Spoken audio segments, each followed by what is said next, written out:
Although the subject of magnetism has been of interest to man for a very long time, comparatively little is known today as to the substance of magnetism. We are fairly well equipped now to analyze its processes and to create magnetic phenomena by artificial means. But the actual nature of the magnetic energy itself, like nearly all other basic energies of life, has not yet been solved or analyzed because of certain inevitable limitations of man's faculties and abilities to examine into things essentially not material or physical within the range of sensory perception. The existence of magnetism was known to ancient people. We find quite a discussion of it in Socrates, where he describes pieces of metal attaching themselves to each other to form chains. We know that the lodestone, a natural magnet, was given a great deal of thought by Thales of Miletus, later by Plato and Aristotle. And the area called Magnesia, where this lodestone abounded, has contributed at least part of the name by which we now know magnetism. In the early medieval period, considerable research was done, and so frightened were early navigators that certain mountains in distant areas were magnetic, that they caused their ships to be put together by wooden pegs rather than by nails, for fear that magnets might draw the nails out of the wood. Also we know that at Thrace, priests and priestesses of the state religion healed the sick or treated disease by means of magnetic rods. These rods, long and slender, with metallic tips and possibly a core of metal running through them, probably gave rise to our popular concept of the magic wand, as it is found in the ceremonial arts of the Middle Ages, perpetuated in the conjuring arts of the modern world. The Chinese knew a good deal about magnetic theory, and as the lodestone was familiar to most peoples of the world, the Chinese also had their own particular type of magnetized substance, amber. Amber is not naturally magnetic, but if stroked or rubbed, develops magnetic properties. And today, the simple test used by the Chinese merchants when trying to determine genuine from false amber is merely to rub the amber on his sleeve or on a piece of cloth. If it then picks up small bits of paper, it is genuine amber. Thus magnetism, representing an invisible drawing power, was recognized, and among ancient peoples it was customary to apply nearly all forms of knowledge to the human body in the effort to discover various treatments for those ailments from which mankind forever sickens. The development of magnetic therapy, however, was probably given its greatest advance by Paracelsus of Hohenheim, whose career extended into the early parts of the modern chronological period. Paracelsus used magnetized material for the creation of talismans, magnetic rings. He also used magnetic rods, much as the early Thracian priests. And he firmly believed that magnets and lodestones have therapeutic value. Of course, in all these early experiments, we are more or less on the horns of a dilemma. Certainly, these medications were used, and the reports about them were favorable. But considering the time and the circumstances, we are always left to wonder how much of the therapy was the result of the magnet and how much was a psychological cure strengthened by great faith, and further strengthened by the phenomenal power of the lodestone. In any event, people thought they got well, whereas in some of our modern methods of healing, people do not think that they get well. And the result is that they remain in their previous condition or become worse. As far as the application of magnetic theory, beyond the use of magnetized or sanctified objects, beyond this we come into several interesting areas of speculation. Actually, we know that objects of various kinds were blessed or subjected to magic rituals by ancient people. And that the same occurs in the early history of Christianity. Here, particular objects that had been sanctified in one way or another were held to have unusual healing power. I know cases quite recently in which rosaries carried by pilgrims to Rome and blessed by the Pope gained a considerable reputation for therapeutic value.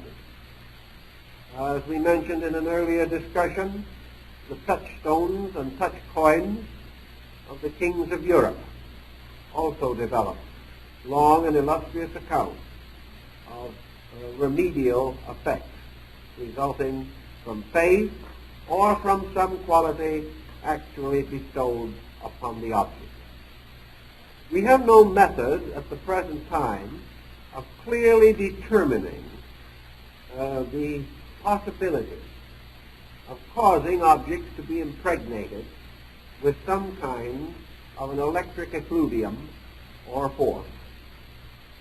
However, psychometry, which has gained considerable influence in our thinking, particularly in the last 50 years, would seem to indicate that certain energies from the human body are received and accepted by inanimate objects and held by those objects over perhaps an indefinite period of time.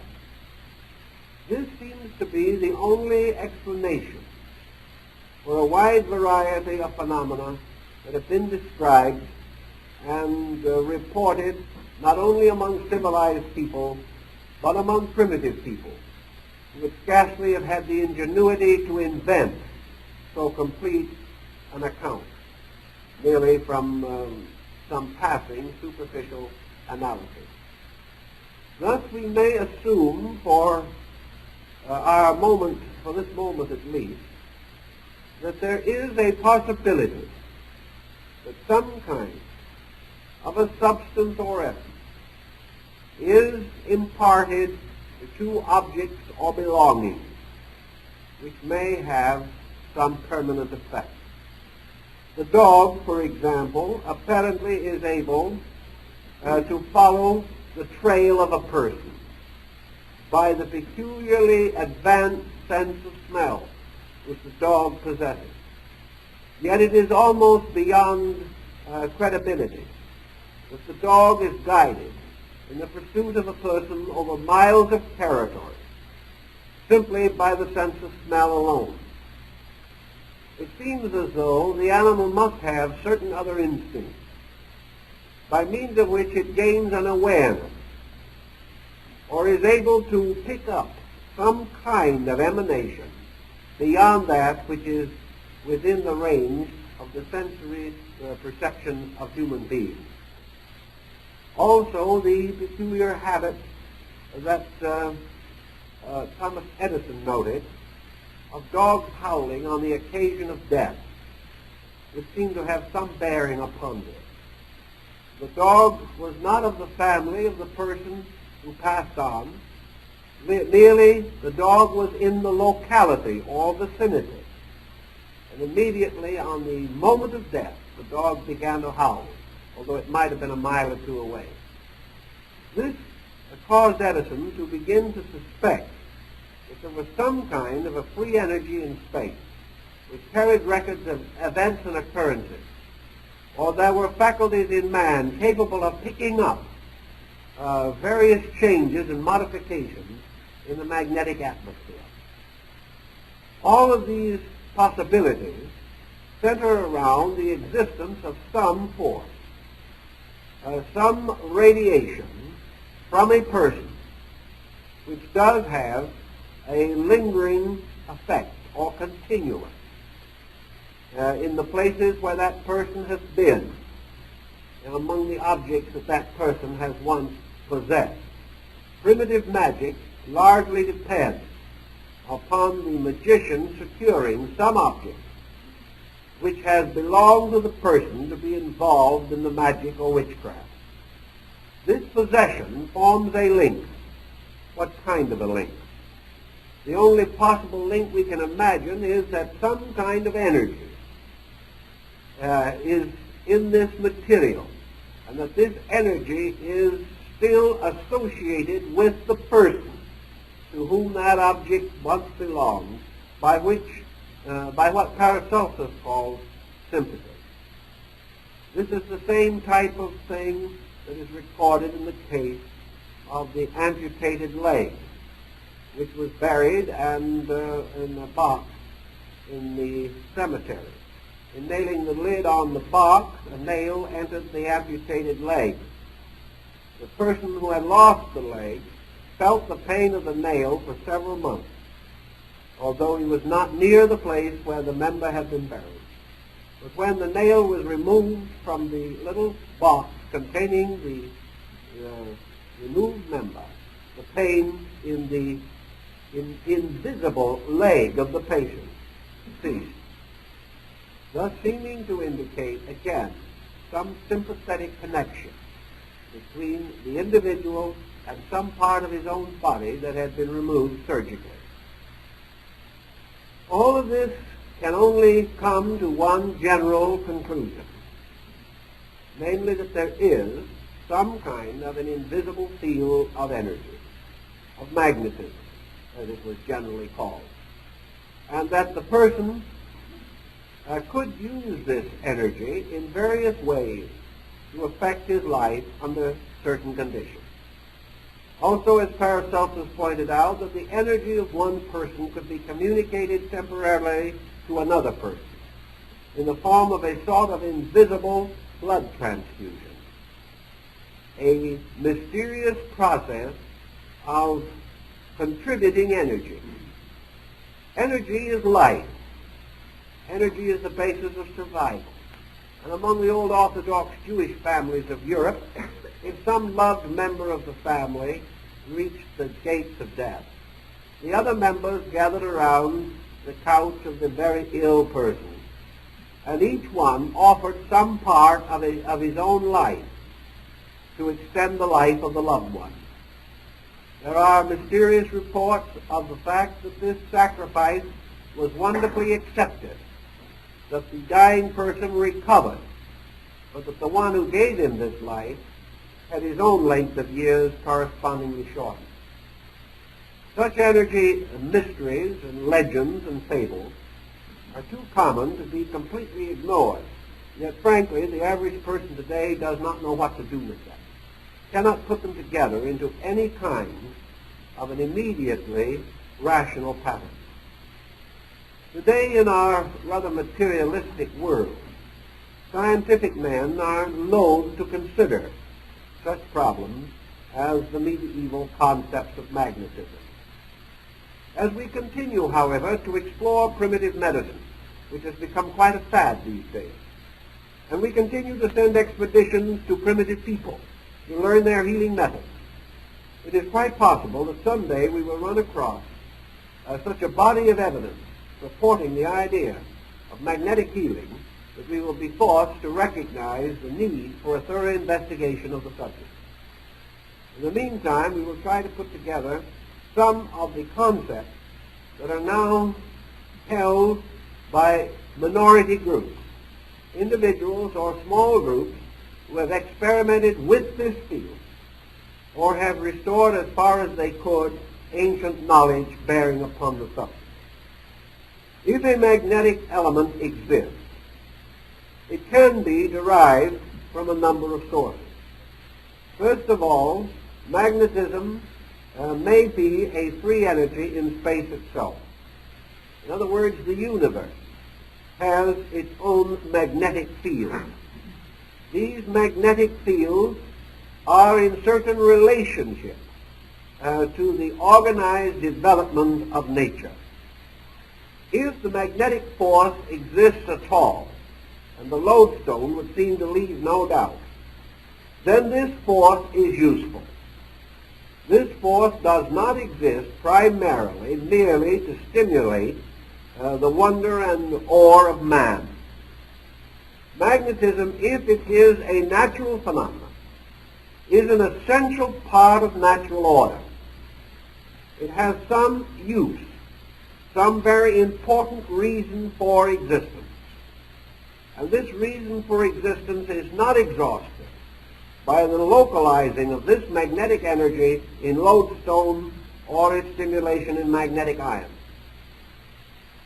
If this force or substance also has an existence in the world, in the earth, in the solar system, if the sun, as some have suspected, is directly related to the phenomena of magnetism, if the attraction of the moon for the tides of the earth is a magnetic phenomenon, if many of these forces and circumstances which can be observed are traceable to the existence of a magnetic agent, then we must assume beyond any reasonable doubt that magnetism is also a factor in the composition of man himself.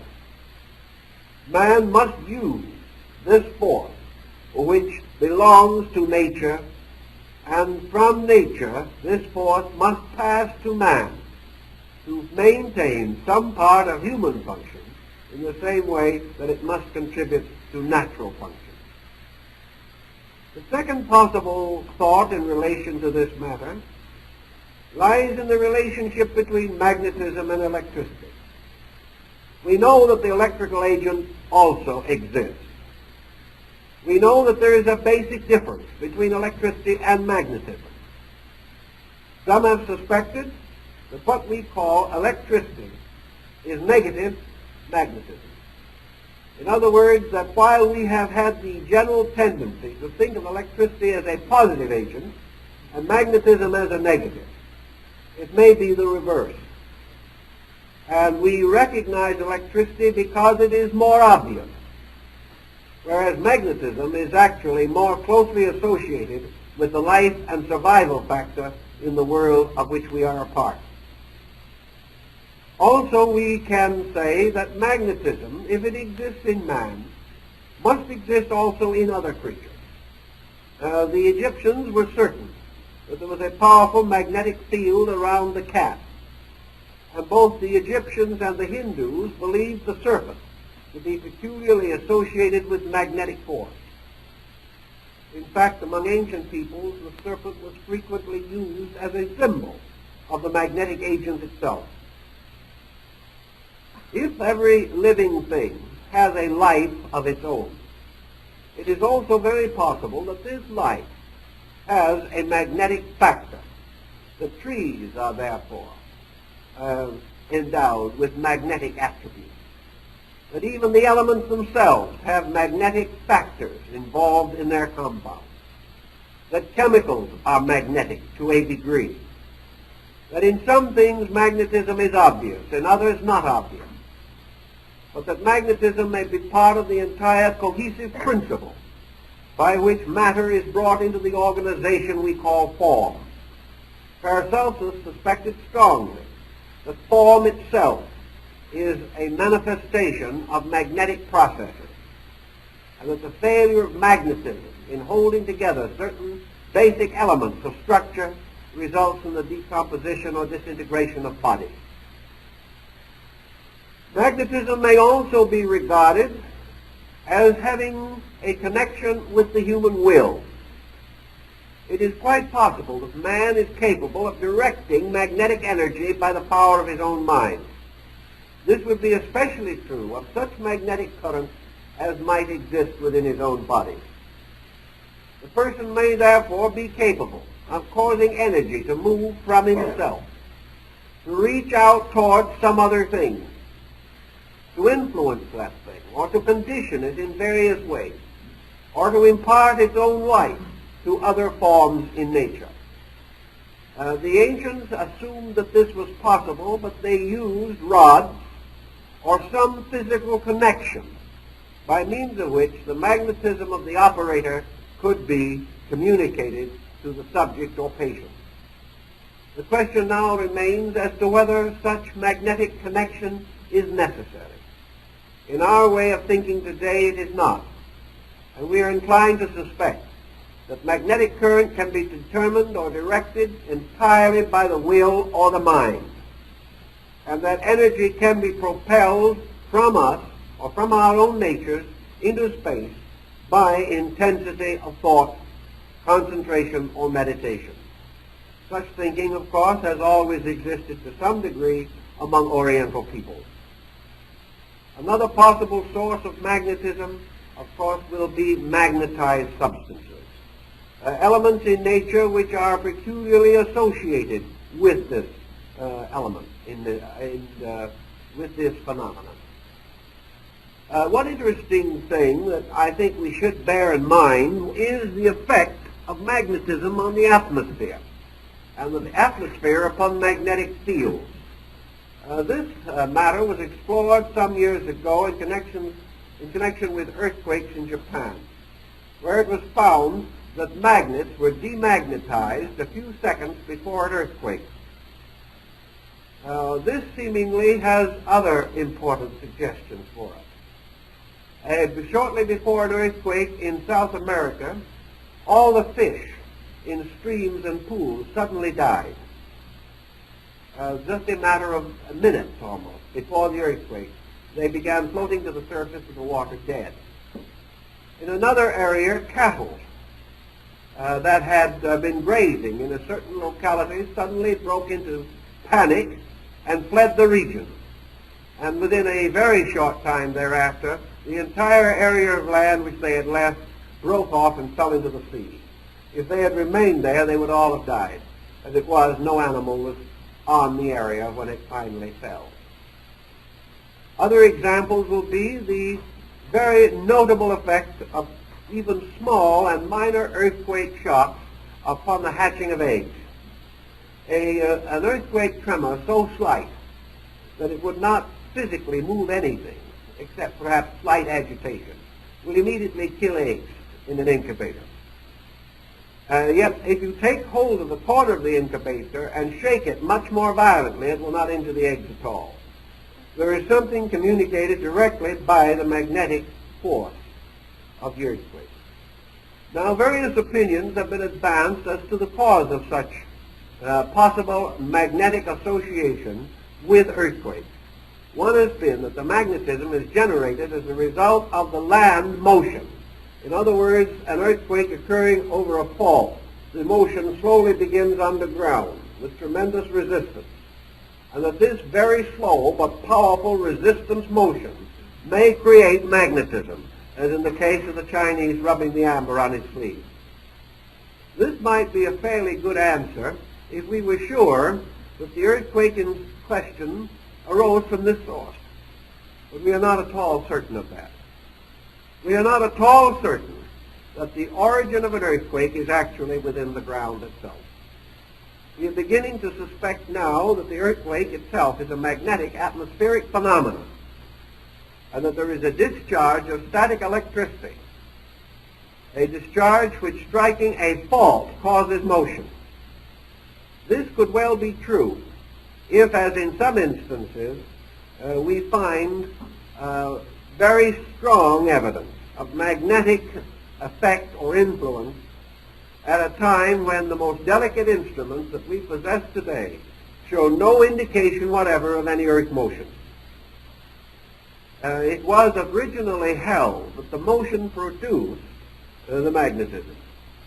But the magnetic reports of more recent years show that the magnetic disturbance precedes any possible record which we can make of motion of any part of the earth itself. This we also observe in another way in connection with many earthquake reports. And some of you probably have been through some earthquakes and will perhaps be able to bear witness to this. That shortly before an earthquake, most persons suffer from a slight nervous shock or agitation, very often striking the pit of the stomach. The individual feels a moment of nausea or feels a very definite sense of personal disturbance. He feels as though something is happening that he doesn't know about. It worries him. It becomes a definite sense of illness without any actual sickness necessarily following. In a few seconds after this rather peculiar nervous tension, the earthquake may be felt. But the research on earthquakes has already proved conclusively that there is a magnetic factor, and that this magnetic factor almost inevitably precedes the shock, sometimes by only a few seconds, sometimes by several minutes. This because we are able to classify it to some degree and to notice its effect, for example, on the hatching of eggs and things of that nature, must cause us to realize that there is an energy or a substance moving in the atmosphere which can have a direct and immediate effect upon life itself, as in the case of the eggs, or can cause concern, agitation, and panic among animals that certainly will not react to any ordinary psychological stress such as man knows. But these warnings or these magnetic disturbances affect temperament, affect the individual. We often hear the term earthquake weather, a peculiar stillness, a peculiar suspension of energy. We are beginning to take more interest in this type of problem since the development of the atomic bomb and the various developments therefrom, because we are now experiencing the possibility that disturbances of the atmosphere enveloping the planet may very directly affect all life on the planet and can, if sufficiently pronounced, endanger the life of creatures inhabiting a planet. In some way, therefore, the invisible world around us begins to move in upon us. And while we cannot see it, or we cannot entirely estimate it, we have some recognition of its value or of its importance. Human beings, like all other creatures in nature, also have certain eccentric manifestations with which we associate them. There may be 1,000 persons attend a conservatory of music. Perhaps a half dozen of these will become leading musicians.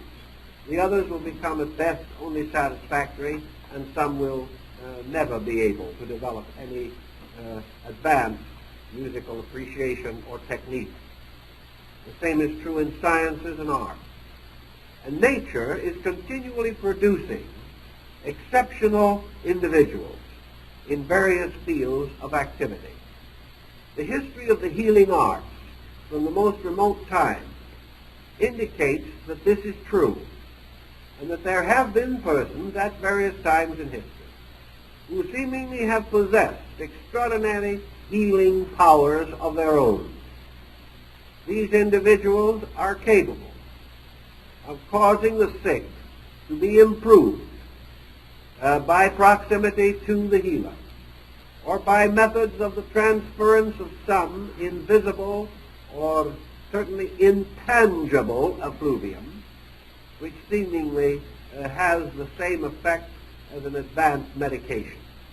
The use of electrotherapy, the use of electricity and magnetic factors in the diagnosing of disease, such examples have already become reasonably familiar.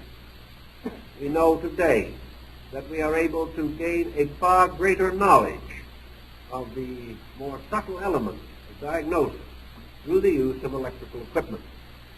All of these steps of progress bring us closer and closer to the core of our subject. And this core seems to indicate that there is the possibility of the development of a therapy, of a method of healing, resulting from a growing and improving knowledge of the magnetic fields or energy fields of the human body. If we go back to the beginning of the theory of medicine, we come upon a very simple, basic concept. Namely, that it was the intention of nature that man should be well. That the human being, like all creatures in nature, is supposed to have a reasonable span of health. This span of health is presumed to extend from the beginning of life to such a period as the functions of the body, exhausted by natural fatigue and age, will simply cease to continue to function. Nature, however, did not intend individuals to be invalided throughout their lives, to suffer from innumerable aches and pains, and to be half dead long before the appointed time for their departure.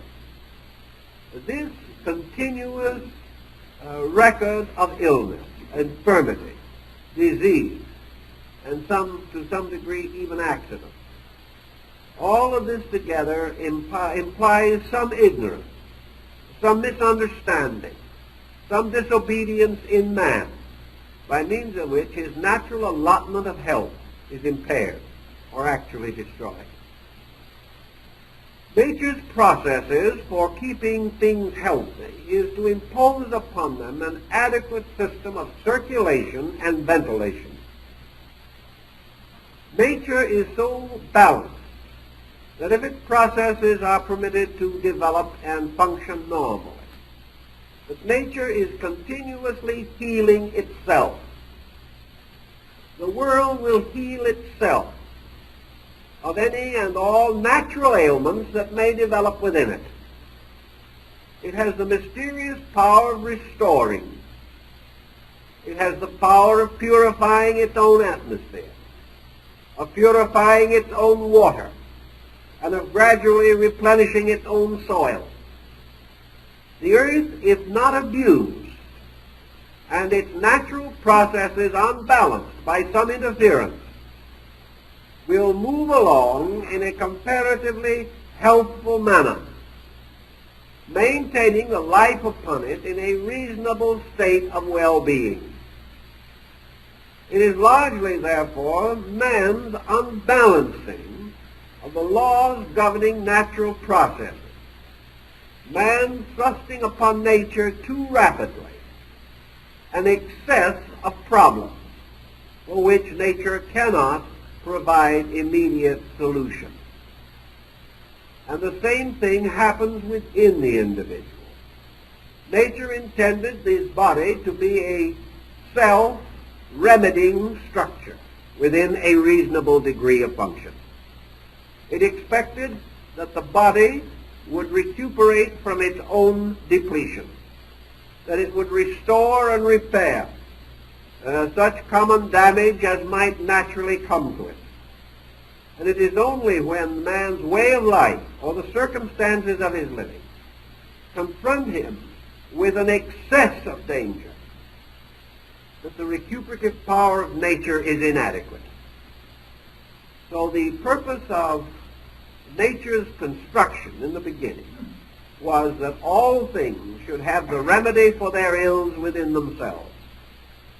And what we know as therapy in general arose from man's artificial attitudes toward life, and the fact that through neglect or through ignorance or excess, the individual passed beyond the condition in which his own structure could remedy its defects. Nearly always this condition is reached through intemperance, or through the breaking of the common rules of health, which nature has given us to understand by way of the intuitive and instinctual faculties of our own consciousness. Those false or exaggerated conditions which cause man to become ill, and which prevent nature from being able to meet the challenge of the energies needed to recovery. These are for the most part, depletion and obstruction. Depletion is the exhaustion of resource, and obstruction is some circumstance arising which prevents the natural flow of energy through the body. The moment the flow of energy to a part of the body is restricted, particularly by some serious obstruction, the area not permitted to enjoy proper circulation begins to decline. And in the case of the human body, infection set in. And if the condition is not remedied, the individual will die. Obstructions, wherever they occur, challenge means to remove obstruction. Depletion, wherever it exists, challenges us to find methods of replenishment. Actually, sickness is not nearly as physical as we have been inclined to think that it is. Nearly all sickness arises from the failure of energies to maintain the normal function of structures and organizations in the body. Thus, the restoration of energy, the redirecting of it, and, if necessary, the temporary exhilaration of it, so that it may break through some block or obstacle. Such processes would constitute a normal approach to therapy. Up to the present time, however, we have not assumed that these energies could be directly communicated. Thus, we make use of various secondary means. Nutrition, particularly under the vitamin-mineral theory, is intended to assist us to get the use of nutritional factors more rapidly for the increase of energy or the maintenance of vitality. This has developed largely due to the adulteration of the foods which normally should provide energy. And there is still a moot question as to whether artificial energy through medication can be regarded as an adequate substitute for natural nutrition. We know that food grown on exhausted soil, soil impoverished of minerals, and probably impoverished of energy, cannot supply to us that energy which it does not possess. Through the adulteration and over-refinement of food, we also find a diminishing of vital nutritional content, sometimes practically the total loss thereof. So that while the food may apparently nourish the body, it fails to sustain the magnetic fields, which are important to the total function of man. Now, Paracelsus was of the opinion that the primary function of minerals in the body is to hold and direct magnetism. Therefore, that what we take into the body in the form of minute amounts of mineral and metal, these form the magnets, by means of which energy is drawn from free space and is held. Therefore, the depletion of certain poles in the human body makes it difficult for man to hold on to or attract energy. The old parallel of the radio is again as good perhaps as we can use. The radio program is somewhere in free air. The individual has a radio set to be used for the reception of this program. What happens? If this radio set is inadequate, out of order, or out of attunement, the radio reception is imperfect and inadequate. As a result, the program, though it exists in space, just as neat and perfect as ever, simply cannot be recorded in the inadequate or broken instrument.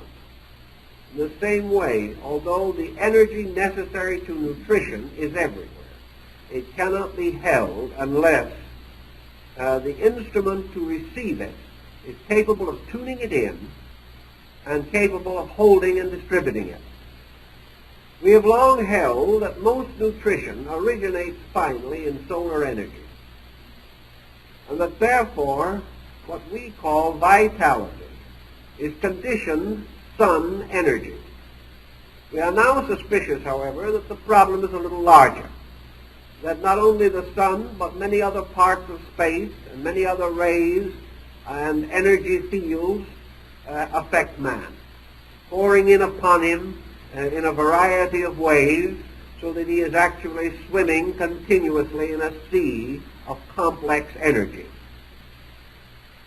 Man, however, does not need to worry about drowning in this ocean any more than the individual with a proper radio set need to fear that 100 programs will deluge him at once. He has the proper means of tuning in what he needs. Those forms of energy which he cannot consciously use may still serve him through the unconscious functions of certain parts of his body. Other energies not for him and not suitable to his kind of life, but necessary to some other form of life, simply make no record in his nature, but go on to fulfill their original purposes. Thus man, by creating polarities within his own nature, is constantly attracting to himself that energy which he needs for life. If he is unable to so attract this energy, then he is depleted, devitalized, or unable to function. Devitalization through exhaustion, depletion, also has a tendency to cause obstruction. Obstruction may simply result from the gradual loss of activity in an area. When this activity is reduced below a certain level, it gradually results in the setting in of a crystallized state. And in this crystallized state, obstruction in the form of crystallization begins to prevent the proper flow of such energy as is available. By degrees, therefore, the body becomes crystallized. It no longer serves as the immediate channel for energy. It no longer distributes energy properly through nervous and arterial venous circulation. It no longer is sustained adequately by the energy which can reach it, or the struggle of the function is not equal to the opposition of circumstances, and gradually the body sickens. Thus the therapy, as Paracelsus pointed it out, in your field of energy, lies in reaching behind the physical situation as it exists, and to discover a means whereby the available energies can be brought into direct relationship with those structures which need them for survival. Paracelsus also held a series of other thoughts, one or two of which I think might be timely at this moment. The first is, we have always held the attitude that in magnetic healing, the energy from the healer moving to the patient resulted gradually in a depletion of energy in the healer. This has been observed, and I think there is no question but that the constant association with the sick has proved to be exhausting, not only to the magnetic healer, but to the physician in general. The sick, in other words, have a tendency to vampirize the well, to live upon such energies as they can find, not necessarily by any intention to do so, but for the reason that sickness becomes a negative situation, a low-pressure area into which energy flows. This can also occur through very long and close association between the young and the aged. The older person struggling for survival may unconsciously or unintentionally draw energy from the young, in whom this energy appears to be superabundant, and it would appear that such as they lose might never even be missed. But the tendency to borrow energy, to take it on from whatever source it can be gathered from, has also been generally observed. The magnetic healer of the 18th century and even earlier tried to direct energy by means of the mind.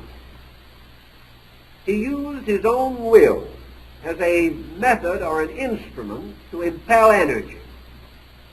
He came to the conclusion that by determination or by visualization, he could cause the energy in his own body to move from that body into some area or location in the body of the patient.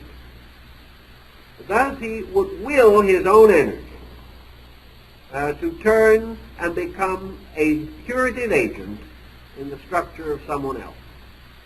He might add to this willing the definite action of attempting to create a polarization with the patient, as in the religious form of healing by the laying on of hands, or by some direct contact, such as placing his hand a very short distance over the affected area of the patient's body and visualizing the motion of energy from his own body into that of the patient. There has been enough evidence to indicate that man can direct and control the flow of energy within his own body. He can cause it to become intensified in a hand or a foot. He can cause it to intensify the functions of a sensory perception. In other words, he can stimulate the power of hearing temporarily. He can stimulate the power of sight temporarily beyond its normal function by the intense application of mental effort. He can also cause energy to move throughout the body, to break down various obstructions, to reduce swelling, or to restore nerve function that has been lost by some accident or illness. Thus, by the power of mind over matter, by the exact and definite energy of the mind, the individual is able to force energy to break through various barriers and reestablish a degree of circulation or normal function. This would lead then to the possibility of this emanation actually extending from man. And we have this in the researches of Rickenbach and many others. Photographs have been made of the natural flow of energy from the extremities of the human body. The magnetic field of the human body, brought under a great deal of exaggeration through high-frequency electrical means, has been photographed.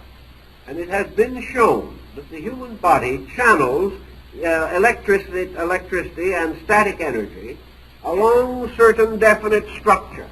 If, therefore, for example, you should throw a great deal of high voltage into the human body, which will not injure it and will not cause any discomfort, and then under the power of this voltage itself, you photograph it, you will discover that its motion from the surface of the body particularly follows very closely the extremities. That, for example, this energy is particularly abundant, streaming from the ends of the fingers or from the palm of the hand. But it will not be so abundant streaming from some part of the torso or trunk of the body. The energy has a tendency, therefore, to move along the circulation system and to escape from the body in the hands or feet, or sometimes in the head. Also, in normal conditions, without this exaggeration, it has been possible to photograph the haze of energy which does surround the body in what has commonly been called an aura or a halo, as in the case of the Kilner screens, which have made this magnetic field comparatively visible. It would then naturally also follow from experimentation with plants and with human beings that this energy can jump a small distance without any apparent difficulty at all. And if a person places his hand 2 or 3 inches from the body of another person, the energy from the hand can definitely move into the body of that person, unless it meets some magnetic resistance to prevent this from occurring. Also, it has been noted by magnetists working with the sick that various ailments arising in the body of man create their own magnetic fields. Therefore, a very sensitive magnetist, with eyes closed, running his hand over an area of the body, say 1 to 2 inches from the surface of the skin, can feel as he approaches an area in which an infection or some form of obstruction exists. He suddenly experiences one of 2 things: either a sudden increase of warmth or a sudden increase of coldness. It is sufficient for him to immediately sense, although he has not touched the area. Apparent of the coldness is most likely to be present where function has been obstructed or a process of disintegration has set in. The sense of heat where there is swelling or congestion. And this is perhaps a little more remarkable inasmuch as the area involved may be well within the structure of the body, several inches from the surface. Yet the magnetist can still immediately feel it. Dr. Kilner of Liverpool pointed out also that by means of the magnetic field shown by his screens, it was perfectly possible and entirely practical to diagnose the early stages of pregnancy. He was able to discover pregnancy far before any other test known was able to distinguish it, simply because of the immediate change in the direction of magnetic currents in the body. That this entire field of body magnetism should therefore be neglected is perhaps a serious loss to those who are still struggling to attain health under the pressures and problems of our time. Magnetism, however, we also realize has other values or factors involved. And that regardless of all other equations, magnetism is affected by the mind, by the emotions, can be controlled by them, or can be very seriously injured by them. It is very possible, therefore, that what we call the magnetic field is essentially the link between the psyche and the body and the source of a very large amount of psychosomatic phenomena. There must be a bridge by which mind and matter are brought together. There must be a reason why the moods of the mind will affect the chemistry of the body. We know that the effect exists. We are not sure, however, of the bridges by means of which this effect is produced. It is all right to refer to the fact that our thoughts affect our bodies, but how? Certainly these thoughts do not sufficiently and immediately disturb function to explain the situations that arise.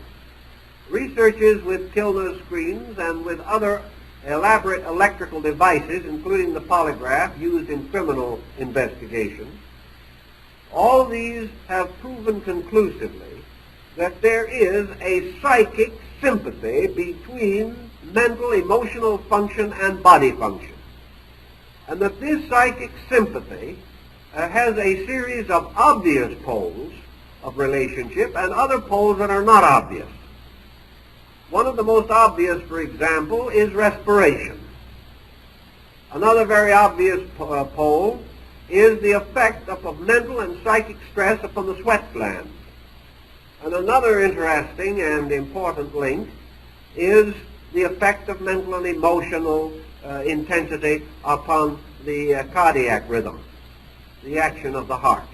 It is, we know now, perfectly possible for a person to die of a broken heart, and that a sufficient amount of psychic intensity will damage the heart structure. But how does this occur? We cannot assume that within the structure of physiology as we know it today, that we have a rational explanation of why certain emotional attitudes should ultimately result in bodily toxicity.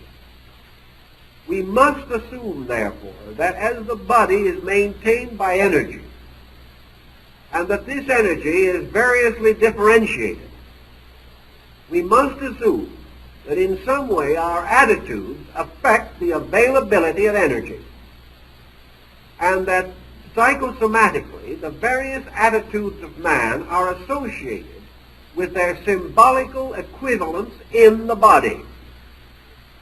That therefore the thoughts of man are certainly associated with the brain. The emotions of man are certainly associated with the heart system. Various attitudes, hate, fear, greed, all of these differentiated emotional mental processes affect various degrees and qualities of energy. Each one of them interferes with the function of some conditioned energy, or causes to arise a corruption within energy itself. This corruption, like the pollution of a water supply, in turn will poison the physical structure depending upon this corrupted energy for its own survival. Thus, mental emotional attitudes unbalance the energy supply of structure. And this energy supply is so differentiated psychosomatically that each emotion or each attitude will result in damage to a sympathetic correspondent structure in the body. That it is not just simply a bad attitude making the whole body sick. It is a certain kind of a bad attitude affecting the nutritional energy of a certain part of the body to which it is symbolically or psychically associated by sympathy or similarity. This goes back to your old Pythagorean theory, but it has never been disproved, although it has been ignored for a long time. It would then appear possible to assume that energy responsive to the psychic attitudes of the person can also be exhilarated, can be made better, that energy can be supported by the psyche. For the psyche itself is also a kind of energy, and it is one kind of energy working upon another kind. And in through this entire operation of various levels of energy, there appears to be the continual and progressive structure of a law of octaves. In other words, as in music, as in elements, we have octaves of sympathetic patterns. We have harmonic and enharmonic intervals in music. In the same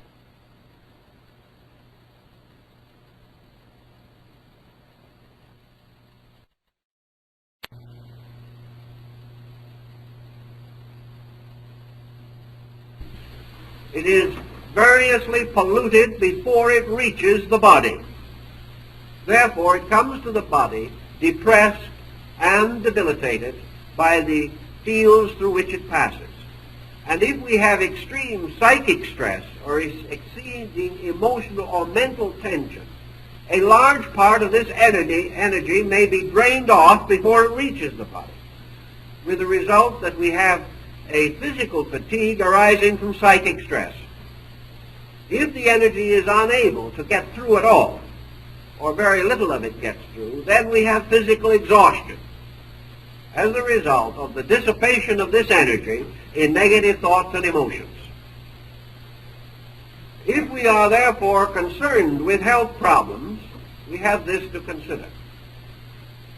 We also realize that, as in the Indian philosophies and in Zen and in a great many other rather deep systems which have been developed through the ages, among the American Indian medicine priests, this point was also rather clearly given to us, that actually the focusing of energy in the medicine priest or in the meditating mystic or in the Zen monk, that this focusing of energy and the directing of this energy does not result in exhaustion. The exhaustion arises from the fact that the individual is pushing from his own energy supply alone. If he is pushing with that part of energy which is already locked in him, the supply is limited. But if instead of pushing he relaxes and permits universal energy to move through him, the supply is limitless.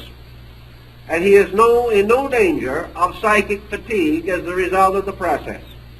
Opens himself and permits energy to move unobstructed through his own nature. He finds that a torrent of universal life can flow through him, and yet he will not be exhausted because he is not working with his own limited supply. If he is able to be quiet, if he is able to be still, if he is able to relax, he forms his best relationship with energy. He releases gradually the obstructions in the body also, because tension is the beginning of obstruction in the majority of instances. Tension depresses function. Tension injures digestion, assimilation, and excretion. And where these are interfered with, trouble is almost certain to follow. The majority of individuals begin to die first in the intestinal tract, and then it spreads. The same thing means that the individual in trouble nearly always has to center his attention upon the freeing of the body from the tension that prevents proper elimination of waste. If he is able to clear this area, nature will probably be able to take care of the rest. It is to prevent the building up of poison. Tension builds up poison. Tension can be trouble with others, or it can simply be trouble with ourselves. It can frequently also be merely involvement. That kind of twisting, turning, involved, knotted, snarled type of mind, which is unable to simplify its own processes and has never been able to arrive at the simple fact that 2 and 2 makes 4 without an argument. This kind of mind wastes its own energy and locks itself against the very life which it needs for proper function. Thus, negative habits of emotion and thought do interfere with the distribution of energy through the magnetic field. We have often been asked about things like blood transfusion and infusions and things of this nature, as to how legitimate they are and what they actually mean. It is the sworn duty of the son of Asclepius to preserve life if he can. Therefore, in many instances, there are probabilities that infusion or transfusion may be valuable. It is again a battle of energies.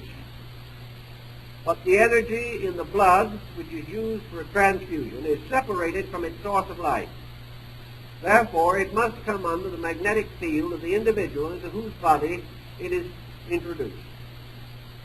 There is a little battle here, and gradually the living organism takes control and imposes its own magnetic field upon the material brought in by transfusion. In the interval, however, there has been known to be a certain minor degree of psychic phenomena in which there is an appearance or a suggestion that the introduction of the foreign blood causes a moment of mental confusion, sometimes almost a sense of sympathy with the person from whom the blood was taken. This passes very quickly, however, because the dynamic vital center of the body receiving the blood takes over, and its magnetism gradually overwhelms the negative or opposing magnetism of the infused blood. Thus, the individual takes over again and carries on his own existence. But the blood certainly does carry within it one kind of this magnetic agent, which is present in many forms and in many levels and degrees in the complicated structure of man. This all points then to the one situation that we're coming around to, and that is the systems or means by which magnetism can be used and to a measure is being used in modern therapy. A very great part of biochemistry is closer to the magnetic theory than we realize, inasmuch as biochemistry functions upon a principle that can be reconciled with the idea of the magnetic poles of chemical elements and nutritional elements.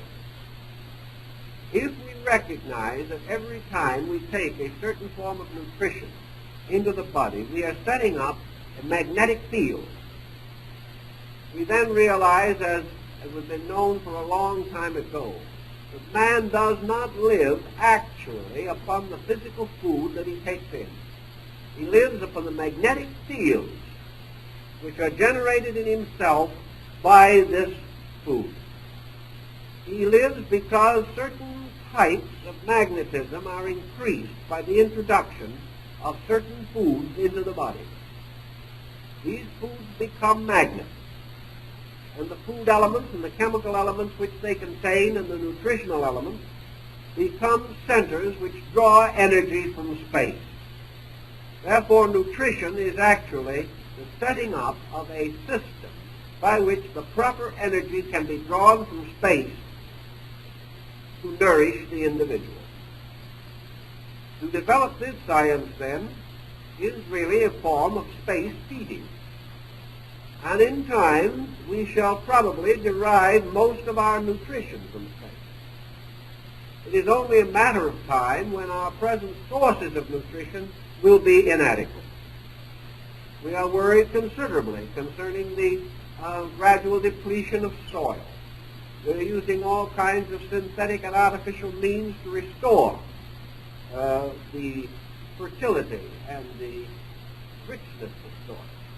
But these artificial methods result finally in the food that we eat being simply synthetic, in which we have lost certain basic chemical factors.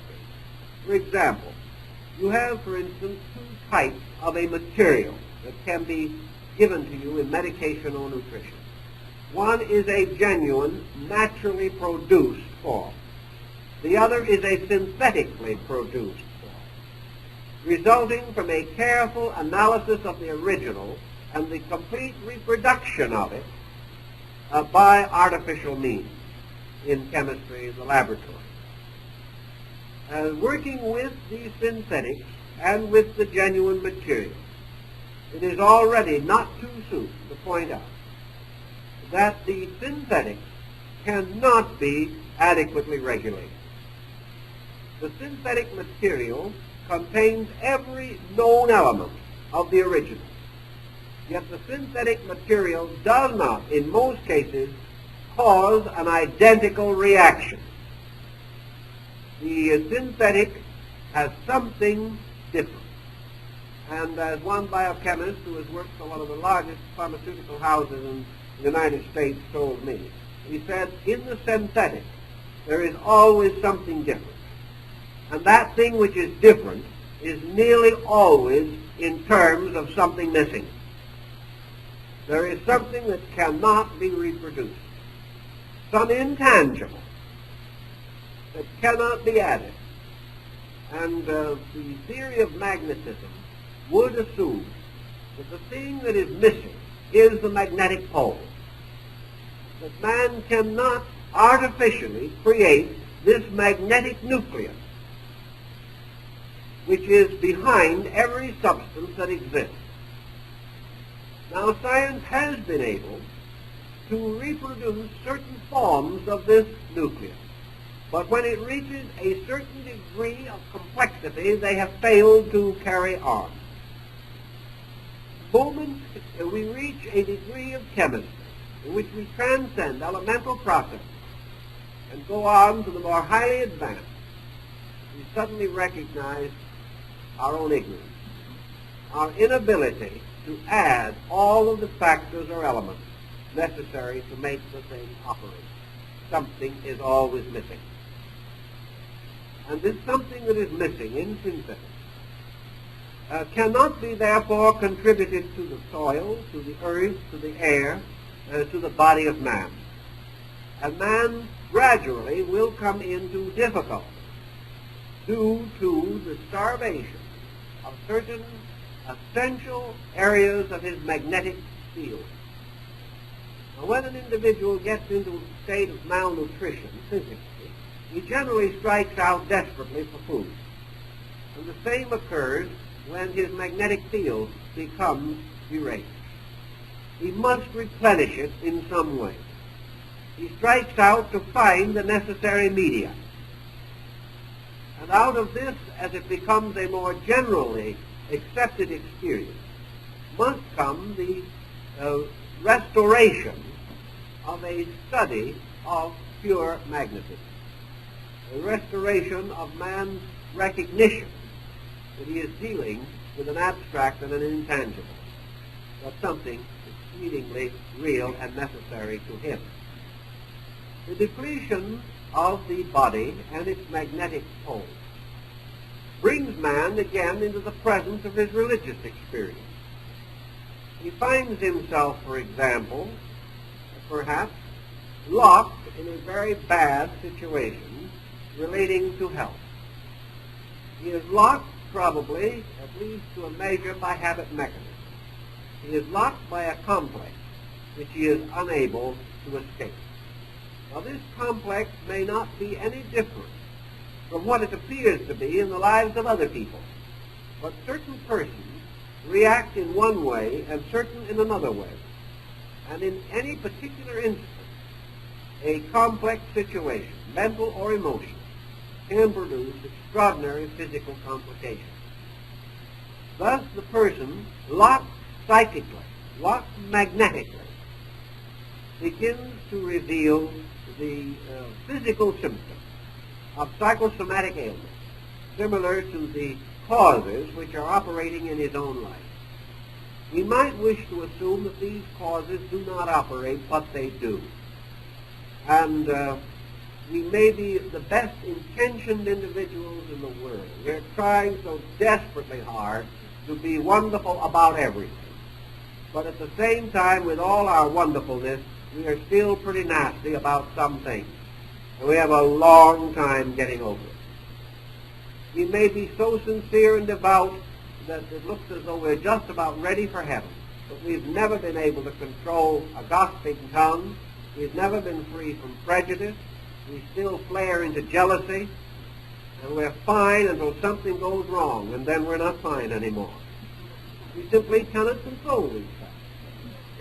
And because we cannot control them, we are always punishing the magnetic background of our physical existence. If, therefore, through a religious experience, through a tremendous sense of spiritual exaltation, we are able to send a flash of consciousness, like Bainey's mystical lightning bolt, through our entire psychic life, shattering these negative thoughts, suddenly making a grand acceptance of faith over fear, suddenly resolve with everything that we have to determine a better way of life and live it. And sustained by a tremendous devotion, we may achieve a considerable part of it. In so doing, we may also gain a very rapid recovery from some physical ailment that has beset us. And various shrines of healing all bear witness to the tremendous power of deep personal conviction as a means of altering the magnetic field. One other way in which the field is nearly always bettered is by relaxation through contemplation. The individual who is able to let go, who is able to discover a certain mystical identity, who is able to be quiet for a few moments, relaxing his own psychic life, and indirectly, but inevitably, relaxing his own physical structure at the same time, will, to the degree that he relaxes, open the channels of energy throughout his body. Thus, in the complete relaxation, he comes the nearest to the complete elements of proper function. The individual is most likely to function adequately in a state of relaxation. This does not necessarily mean that he will be most physically active. That is not the problem. It means, however, that the body and all of its structures will be most adequately nourished. And when the time for action comes, he will have the natural reserve of energy for action that nature intended him to have. He will not be forced to act from depletion, which is the case in so many modern individuals. Thus, by relaxation away from tension, emotional, physical, and mental, he accomplishes the adjustment of the magnetic field.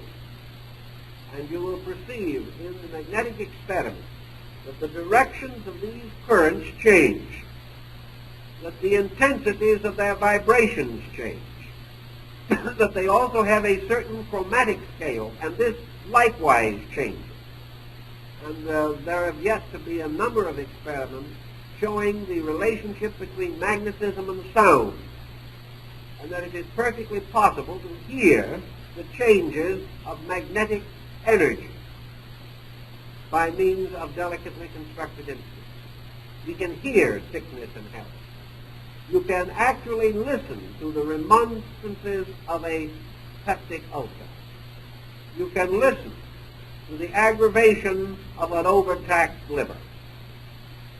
You can also listen to that music of the spheres, by means of which there comes a healing to all these diseased and injured parts of ourselves.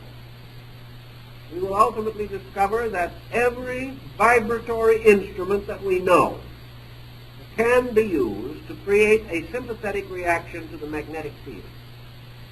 And that magnetism being the most intimately associated with vibration, that vibration becomes the means of influencing. And by changing its own vibratory poles, we are able to change its effects upon our bodies and our lives. Here is another possible field of therapy for our consideration.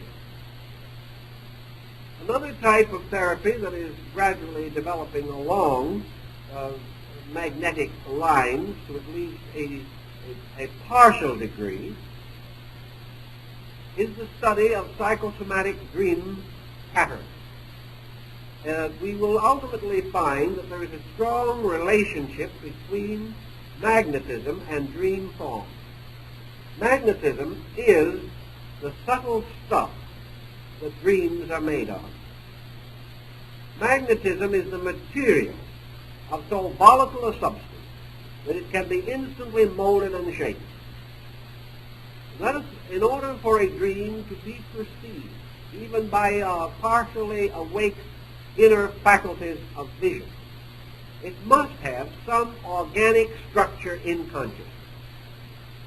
For example, we know that certain types of dreams can be associated with physical distress. We know that the person with indigestion may have a certain type of dream. We know the body which has been adversely affected by narcotics will be subject to certain hallucinations. Also, we are fully aware of the delirium tremens that accompany advanced alcoholism. The various narcotic drugs will produce illusions and delusions. Toxin will produce illusion and delusion. And there seems to be every reason to believe that your magnetic field is the secret of these phantoms which arise as the result of man's mental and emotional energies forming symbols in the magnetic field. If we are able to carry this further, we shall then perceive why dreams can be diagnostic and prognostic. We realize how they can reflect or interpret man's mental and emotional existence, and how they can tell of secrets most deeply locked within himself. All this is possible because the dream represents like these strange snowflake pictures created by frost on glass. They represent energy moving within the magnetic field of the individual. This energy crystallizes along forms which we call dream patterns, and they have meaning. But the reason they have meaning is because thought and emotion have moved energy. And this energy, held in certain suspension, has a definite effect upon our lives. Well, energy within man, magnetism within the human body, breaks into at least two distinct forms, about which we have not too much information, but a little that may stimulate further thought. Magnetic energy either moves or radiates. Therefore, we have forms of magnetic energy which are in constant motion. By this motion, we mean that the vibratory units are not only vibrating, but they are moving in relationship to each other, like water falling in drops over itself. Then there is another form of magnetism which appears more like a diffused cloud, in which the vibration of the basic units constitutes the only motion. This type of magnetism does not flow, it ideates. It is a permeating material that sort of drenches things in itself. It becomes a kind of invisible or intangible atmosphere which can be taken in with breath, which sort of like a cloud or a fog envelops things. This type of energy is comparatively stationary in the body. Paracelsus describes this type of magnetic field as the kind which can be cut with a sharp instrument. And it is because of the danger to this etheric magnetism that when a wound heals, the scar remains, because the scar is in the magnetic field, and that will not get well. It can be covered by plastic surgery, but if it is so concealed, any instrument or person capable of measuring the energy field will still see the scar. It's only its visible part has been obstructed, but beneath the corrected or beneath the area of the plastic surgery, the original scar is still visible. Thus, this form of the energy remains constant. And this type of constant energy is associated with the most elementary functions of the body. This energy carries with it the maintenance of cell life, the maintenance of the essential unit structure of things. Everything that exists has a core, a continuing existence, and then a series of moving emanational factors. It has a nature of itself, and then it has a function from itself. And these two forms of magnetism nourish these two essential parts of structure. That which nourishes the form of things is this cloud light. That which nourishes function is the motion or streaming light manifestation of magnetism. And this streaming form of magnetism is in constant motion, flowing in through the polarized extremities of mass, creating also within the magnetic field a system of circulation, which is very, very important to man. The human being not only has to cast off physical waste, but has to cast off psychic waste. And in getting rid of the psychic waste, we have to depend upon the circulation in the magnetic structure. As this structure corresponds to the magnet, it has poles. And as these poles correspond very closely to the magnetic poles of the earth. The structure of man's magnetic field is very similar to the earth, and its uses are the same.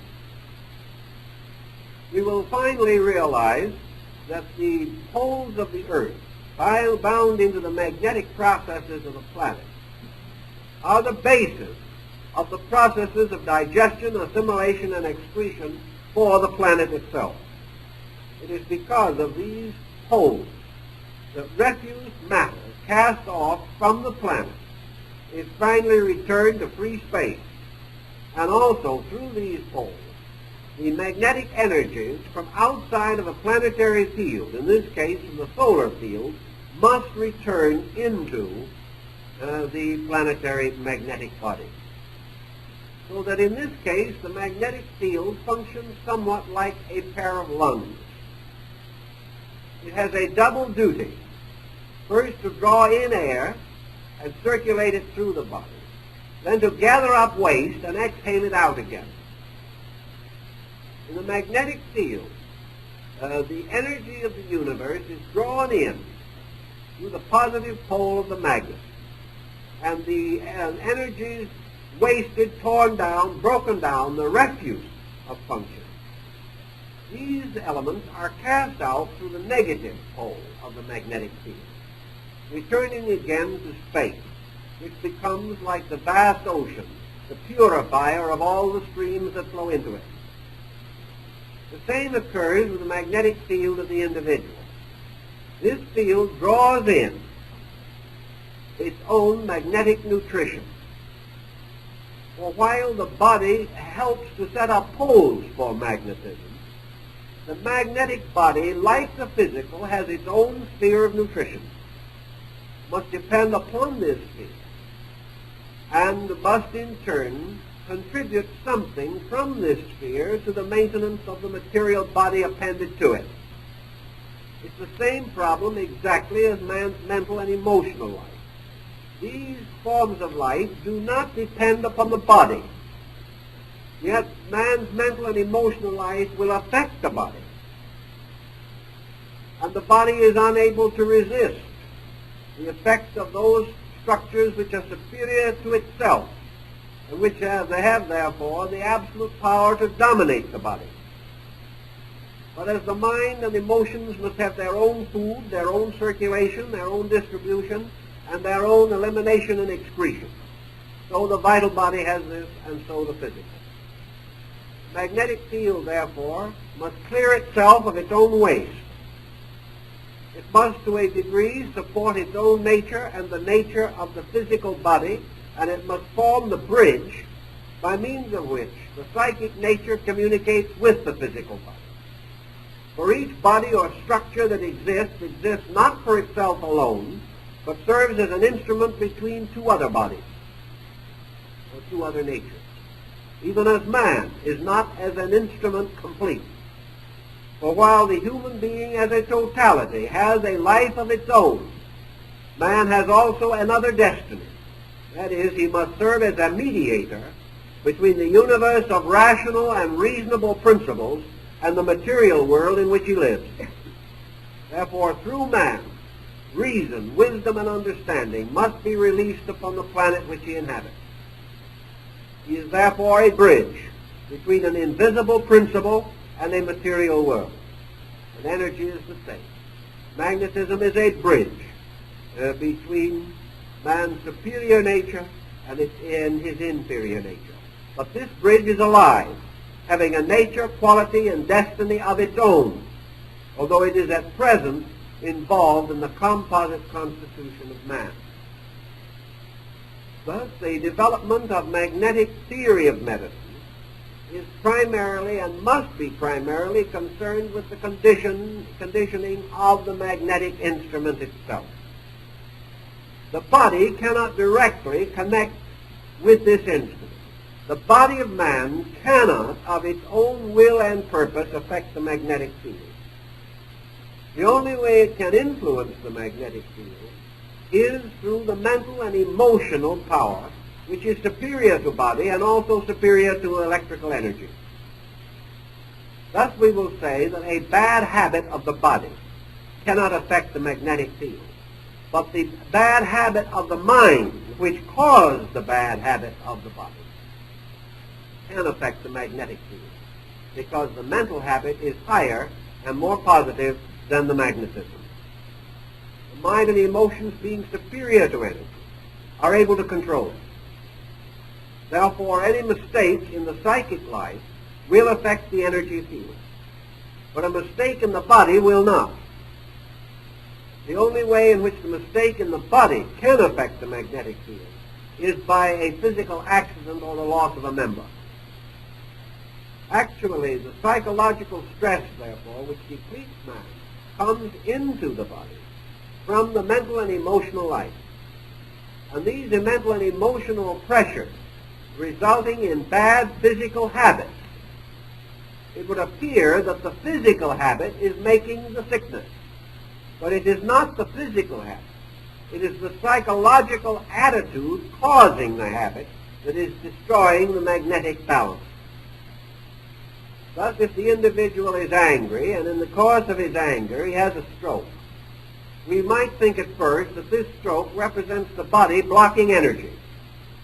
Such is not the case, however. The body is the victim. The cause of the trouble was the anger. It was seated in the mental and emotional life. This prevented the proper function of energy and led to the stroke. In each case, the superior must be responsible for the action of inferior. Man as a mental, spiritual, emotional entity is therefore at all times responsible for his own magnetic field, and in turn responsible for the action of this field upon his body. And in order to achieve the balance of these factors, he must work from inward control. Now we think of the man controlling energy. This in itself is a kind of a strange term. For while we equally often hear man making rather boastful remarks about what he's going to do with time and space and energy and distance and all these things, actually man does not formally control these things inasmuch as they are universal and therefore cannot be actually controlled by anyone. What we call control is merely our own adjustment to them, an adjustment to the energies which they contribute to our common economy. When do we therefore say that we can control and direct magnetic energy? What we mean is that we can either obey or disobey it. We can set certain motions in process by means of which the natural action of these energies can be revealed or obscured. When we say we will control emotions, what we really mean is that we will control our own misuse of the emotional agent, not to control emotion per se. When we say we will control magnetism, we do not mean that we can actually wave this magic wand and cause magnetism to do anything that it does not want to do. What we are simply meaning is that we are able to make use of this energy by obeying it, by learning its laws and adjusting ourselves to its principles. The same thing is the story of the Chinese river. Man living by the side of the Yangtze River depended upon it for many things. This river is like life. He put his water wheel by the side of the river, and it ground his grain for him. He went fishing in the river and got his food. He made boats and sailed upon the river, and thereby was able to go from one place to another. But at no time does this mean that man controls the river. We might say, yes, but he can build a dam. And in that way, apparently, he does control the river. But his control of the river is not permanent or real. One by one, the dams are broken by the river. And in time, everything that we build to change the course of the river will be destroyed by the inevitable force of the water itself. Therefore, our sensible program is always to arrange our water wheels so that we will benefit by the natural law of the river.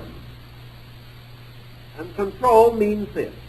It means nothing more than that we have learned how the river can serve us. We have not changed the nature of the river or actually controlled it. We have used it. If we use it well, the river serves us. If we break the rules of the water, the river destroys us. The river has swept away many of the works of men, even while in another place it was grinding grain for it. So in the energy motions in space, we do not control this energy, but we can variously adapt it to our needs through understanding, through obedience, and through wisdom. We can make ourselves receptive to this energy as we need it. We can come finally to the realization that we must reach in medicine, namely that the universe does want us to be well, and that we will be well when we cease making ourselves sick. That sickness is not actually something that the gods have given man to try his soul. Sickness is simply man's inharmonious adjustment with this great magnetic electric field of energy, which is his magnetic nutrition, the nutrition by means of which what he terms his vitality can be maintained. Vitality is not thought, but energy sustains thought. Vitality is not emotion, but energy sustains emotion. Emotion and thought are conditions by which energy is used or abused. But this energy, of course, is of a superior kind to the energy which we commonly term bodily magnetism. But it is also an energy in space. And all levels of existence, from the spirit to the body, all levels are sustained by an energy on their own level. And the structural forms that exist in those levels are sustained by their energies just as the earth is sustained by the combination of the lunar or humid and solar or germinal principles. Thus as the light and the rain cause all things to grow, so these represent the basic energies necessary for physical development. And each plane has its light and its humidity. And this light humidity has been referred to as the electric magnetic field. These combining make all of the forms growing on their own levels fruitful, cause them to germinate and to come forth into manifestation. Thoughts are born this way, emotions are born this way, bodies are born this way. And it is the duty of the individual to try to understand these energies and forces so that he can use them wisely and develop from them a new and adequate concept of therapy. As we said, the gradual depletion of our world's energies will make it ultimately necessary for man to search in space for nutrition. And this space nutrition is available. And gradually he can supplant the sources of energy around him by direct appeal to the solar energy, to the fragmented lunar energy, which reaches him on a different polarity. He can gradually weave out of the energy substances everything that he needs. For actually matter is only a kind of drop that falls out of energy, squeezed out of it, in the process of natural unfoldment. Bodies are therefore primarily merely masses of minerals, sustained, held together, made animate by energy. And thereby, having become energized, they are ensouled by powers needing this energized form for the expression of still superior powers and talents. So the body becomes the instrument, and magnetism is the fuel. And man, as soul and mind, rides in this instrument or vehicle. Just as surely as your combustion motor releases certain forms of energy, so the combustion process of energy is present everywhere in the structure of living things. Some persons are born with the ability to communicate magnetic energy. Others probably can attain the skill to do this. Instruments can be devised, and it is possible, again, to create a synthetic.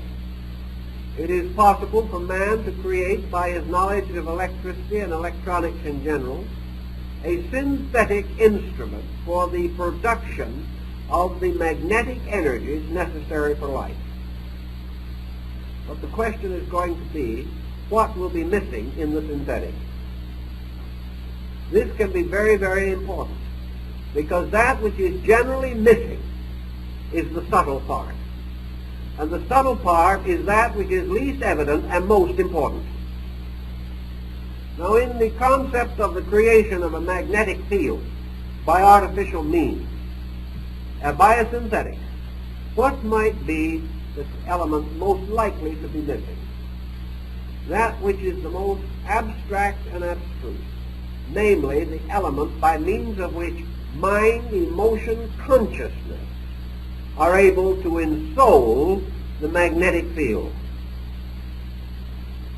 That the magnetic field could be produced to the degree that it would sustain the body is not inconceivable, but that it would at the same time constitute the bridge between consciousness and body might be the problem that would face all synthetics in the field of electrical chemistry.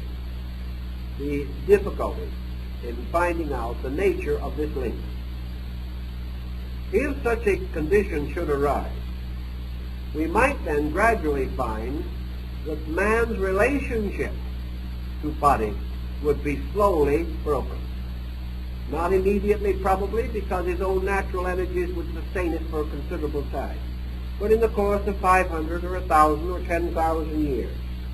If man became continually dependent upon a synthetic and no longer was able to provide the natural elements of the compound, the link between body and consciousness could slowly be broken, which would mean that the body would no longer be a suitable instrument for consciousness. While this is occurring, however, we would probably develop a whole new group of ailments, very serious ones, which would be simply telling us that we were breaking a rule, and breaking a very serious rule. In the last 25 years, we have developed a whole sequence of ailments which were comparatively little known, or not nearly so strenuous in the past as they have become in more recent years. In spite of all of our advance in science, we're not becoming healthier. The reason why is that we are achieving a synthetic progress, a progress in which our advancements are not complete, not balanced. And with all our progress, we are not assuring man of the controlling power of his own consciousness over his magnetic and material body. Medicine can force the body into certain situations, temporarily alleviating symptoms. Various forms of specialized nutritional elements can temporarily stimulate the magnetic field.